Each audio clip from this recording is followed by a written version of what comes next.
Hi friends, దేవి భాగవతం మరియు బ్రహ్మవైవర్త పురాణాల ప్రకారం ఒకసారి త్రేతాయుగం ఆరంభంలో ఒక సందర్భంలో నారద మహర్షి శ్రీ మహావిష్ణువు యొక్క మాయను తెలుసుకోవాలని కోరగా ఆ మహావిష్ణువు ఆయనను ఒక సరస్సులో స్నానం చేయమని చెబుతాడు.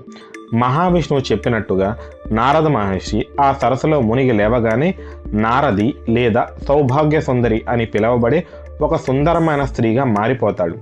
నారద మహర్షి స్త్రీగా మారిన తర్వాత ఆయన తన పూర్వజన్మ స్మృతిని కోల్పోయి సంసార సాగరంలో మునిగిపోతాడు.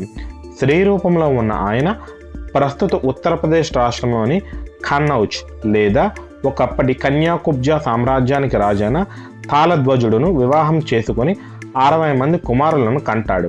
అయితే కొంతకాలానికి ఒక భయంకరమైన యుద్ధంలో నారదుని యొక్క 60 మంది కుమారులు మరణిస్తారు.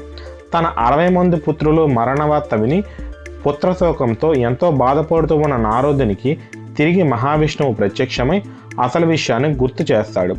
అప్పుడు తన 60 మంది కుమారులు లోకానికి గుర్తుండిపోయేలా చేయమని నారద మహర్షి ఆ మహావిష్ణువుని కోరగా ఆయన ఆ 60 మందిని కాలచక్రంలో 60 సంవత్సరాలుగా మార్చి వారు క్రమ పద్ధతిలో లోకాన్ని ఏలుతారని వరం ఇస్తాడు.